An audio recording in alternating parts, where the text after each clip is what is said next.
Good morning, my fellow yogic travelers. I'm mighty glad to be alive today, and I hope that you are too, as we continue to live, laugh, love, learn, linger, and live the life we love. I'm indebted to Joseph Campbell as one of my Dharma tributaries. I learned a lot from his approach to mythology, and even though some people think of myth as a lie, mythology is really something that is totally false on the outside, but totally true on the inside. And so, one of the things I've learned about mythology is not to take the spiritual meaning of the scriptures literally. It's supposed to be transparent to something that's transcendent and takes you beyond form, beyond concept, beyond thinking. That's why I like fairy tales. You don't think of them as true, so you can get their spiritual meaning right away. Or that's why I like going to theater, because as soon as the curtain drops down, and the show is about to begin, you're kind of entering into another realm. So in the old traditions, every act was mythologized. It was connected in some way to the powers that they were trying to evoke based on their belief system. And remember, all mythology, if it's going to be a living one, has to hook you up to the mystical, the mystery of it all, the cosmological, the explanation of their Genesis story, how did everything begin, the sociological component, how does it bind the people together with the same symbol sign system, and then the pedagogical teachings, how do you make the individual prepared for the vicissitudes of life? So we have a culture that is spiritually barren in many ways, even with all the proliferation of techniques and new consciousness techniques that are available, and even with the internet and all the history of humanity available to us. In many ways, our culture is spiritually barren. And so how do we return what's sacred to the secular? That's the big task for us. And then how do we render a revelation in every level of our life and not just compartmentalize religion to certain practices or a certain day of the week, but make our whole life filled with a certain kind of religious awe, which would put us in love with all creation again. Now, one of the strange things is that we've been taught to follow other people's paths, and that's not our destiny. If there's a path already laid out, it ain't yours. So once you realize yours is not mapped out, how do you find your path? Well, in a strange way, where you stumble, that's where your treasure is.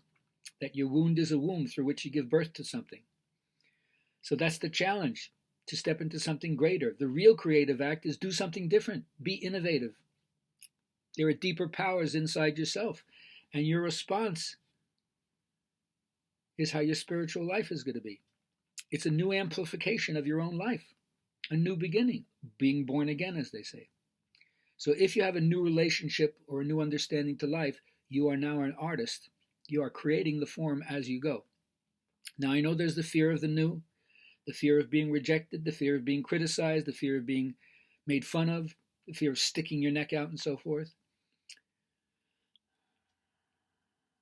But your ascending effort will call you forward into new heights, places you've never been before. But you have to descend also and go into the things that are both in your past and the subconscious, the darkest recesses that have always been with us and are still there. And if you don't face your shadow owns you. And then instead of you driving, you're being driven. So we must analyze in the light of our life tasks. What am I here for? What's my purpose? How am I supposed to serve? And recognize the aspect of life that's like an ordeal, composed of a lot of accidents, twists and turns, which sometimes detour you from what you thought your main path was. And then the side road turns out to be the main road. So I ask you, what inspires your actions? Are you doing something that means something? And only you can decide what that is. So this is another way of saying, have you discovered your fate? Are you aligned with your fate? Have you put yourself in an environment where you're likely to thrive? A willow tree planted in a desert, very hard to self-actualize itself. But a willow tree planted by the river is kind of going to get the nourishment that it needs. It's already in what I call auspicious circumstances to unfold itself. And so no one wants to be an adult. There are so many people who are still being like children. They want to be dependent. But the threshold we have to cross is the one that's going to take us into our own spiritual understanding, our own interior. The truth we'll find is going to be reflective of what we feel inwardly. So realize that any local idea that you have is reflective of something that's probably collective and universal. So find out what it is you love, follow your bliss. It won't be easy, but it's much, much better than following what other people tell you ought to be doing. Have a great day.